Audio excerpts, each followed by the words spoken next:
आप हर काम में परफेक्ट बनाने की कोशिश मत करिए। इस दुनिया में जितने भी बड़े बड़े लोग हैं, वो लोग हर काम में परफेक्ट नहीं होता है। सब में ही कुछ न कुछ तो कमियां होता ही है। परफेक्ट बनने की इच्छा रखने से बचें। परफेक्ट बनने की चाह होना ज्यादातर तरह के डर के पीछे की सबसे बड़ी वजह होता है। हम लोग शायद इस बात को लेकर इतने डरे रहते हैं कि शायद हमारी मेहनत परफेक्ट नहीं होगी, इसलिए हमें उसे करने से बचना चाहिए। ये एक आम धारणा है कि परफेक्ट बनने की चाह भी किसी जुनून या खुद को बेहतर बनाने की इच्छा की ही तरह हेल्दी होती है। असलियत में परफेक्ट बनने की चाह हमें हार या फेलर के साथ जुड़ने वाले अनुभव को महसूस करने से रोक लेती है, और लाइफ में ऐसा ही हो ये भी मुमकिन तो नहीं। परफेक्ट बनने की चाह से आप खुद के साथ सख्ती से पेश आने लग जाते हैं, क्योंकि इसमें किसी चीज में आपको मिली उपलब्धि आपके तय किए हुए स्टैंडर्ड के ऊपर खरी नहीं उतरने की वजह आपको वो भी एक फेलर या असफलता की तरह नजर आना शुरू हो जाती है। जैसे हर काम परफेक्ट करने वाला एक इंसान शायद हिस्ट्री में उसे मिली ग्रेड बी को एक परफेक्ट ग्रेड न होने की वजह से अपनी फेलर समझ सकता है। एक ऐसा स्टूडेंट जो अपने साथ सही बर्ताव करता है, वो शायद इसे एक सक्सेस की तरह देखेगा, क्योंकि उसे मालूम होगा कि उसने क्लास में अपनी ओर से पूरी कोशिश की थी। किसी चीज के रिजल्ट की तरफ फोकस करने की बजाय उसे पाने की प्रोसेस के ऊपर ध्यान देना आपकी परफेक्ट बनने की चाह से बचने में मदद कर सकता है। परफेक्ट बनने की चाह अक्सर आप में खुद को लेकर शर्म जैसी भावना का एहसास कराती है। ये इसलिए क्योंकि ये केवल गलतियों पर ही फोकस करती है। अगर आप खुद को लेकर शर्म महसूस करते हैं, तो आपके लिए अपने साहस को दिखा पाना बहुत मुश्किल जाएगा। परफेक्ट बनने की चाह सक्सेस की तरफ भी नहीं ले जाती है।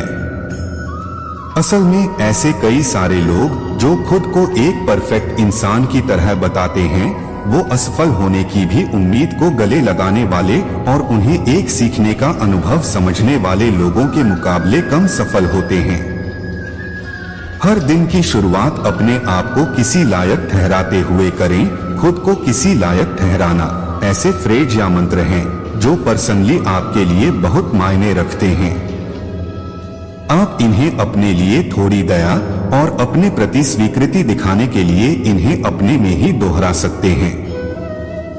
हालांकि ये शायद आपको थोड़ा खुद के ही बारे में सोचने जैसा लग सकता है, लेकिन असल में खुद के बारे में कुछ अच्छा कहना या खुद को किसी लायक कहना समय के साथ आपके कॉन्फिडेंस को बढ़ा सकता है।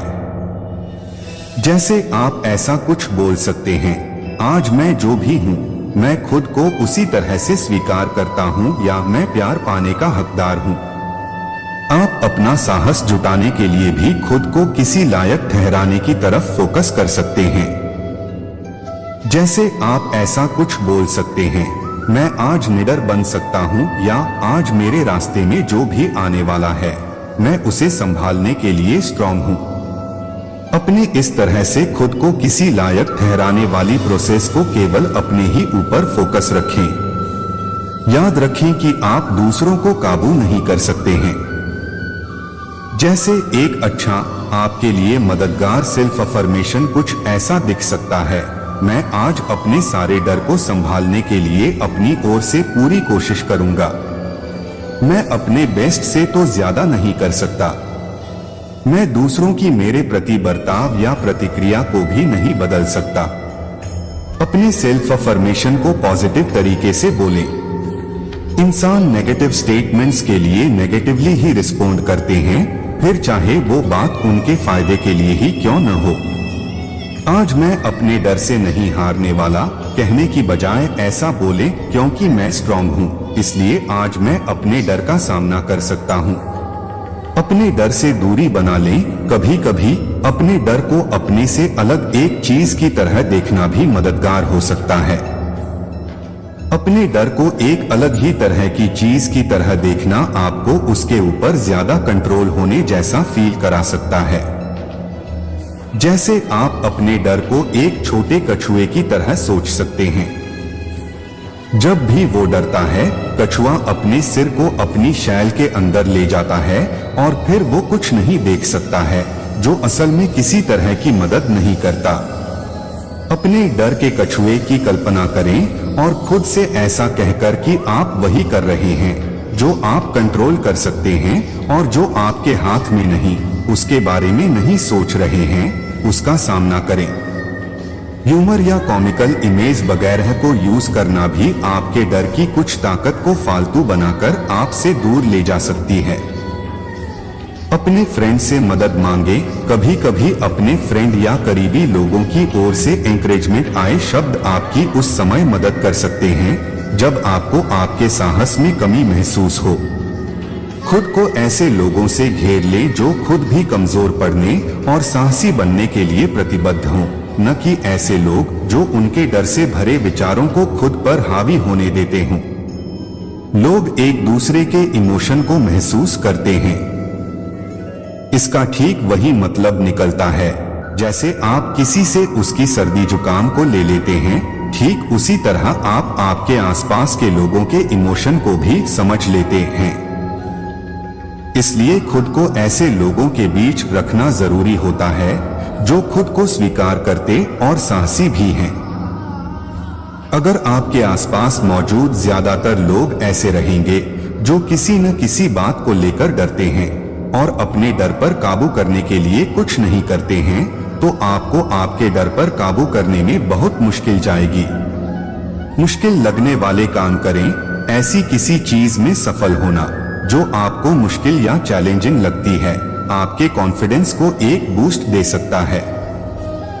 फिर चाहे आपको उसे करने में सफलता मिले या न मिले, लेकिन अपने उस चैलेंज को एक सीखने के एक्सपीरियंस की तरह समझें और खुद को याद दिलाएं कि आप सीखने के लिए जितना चाहें उतना समय ले सकते हैं। जैसे आप गिटार सीखने का, फ्रेंच डिश बनाना सीखने का या स्कूबा डाइविंग में सर्टिफिकेट पाने का एक लक्ष्य बना सकते हैं। अगर इसकी कोई लिमिट है तो वो है आपकी इमेजिनेशन। लक्ष्य बनाएं और ऐसे चैलेंज को पूरा करने की कोशिश करें जो पर्सनली आपके लिए मायने रखते हैं। अपने आप को लगातार किसी और के साथ कंपेयर करते रहना अपने सेल्फ कॉन्फिडेंस को बर्बाद करने का एक निश्चित तरीका होता है। कोई आपके लक्ष्य के बारे में क्या सोचता है उसकी चिंता न करें, बस जो भी करें अपने लिए करें। माइंडफुलनेस की प्रैक्टिस करें। निडर बनने में तकलीफ उठा रहे लोगों की तकलीफ के पीछे की एक वजह ये होती है कि वो इतने दुखी, नाराज या फ्रस्ट्रेट रहते हैं कि वो अपनी इन तकलीफ को खुद से और दूसरे अनुभव के साथ जोड़ लेते हैं। अपने अभी के अनुभव को बिना किसी जजमेंट के माइंडफुल रूप से स्वीकारना सीखना आपके नेगेटिव इमोशन को भी पॉजिटिव इमोशन की तरह की स्वीकार करने में मदद कर सकता है, जो आपको साहसी बनने में मदद कर सकता है।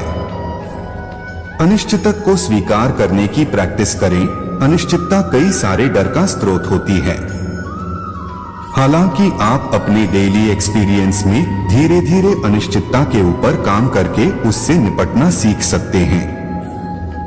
ये आपके कॉन्फिडेंस को और इस तरह के मामलों में अनिश्चितता को संभालने की क्षमता को बढ़ा देगा, जो आपको निडर की तरह बनने में मदद करेगा।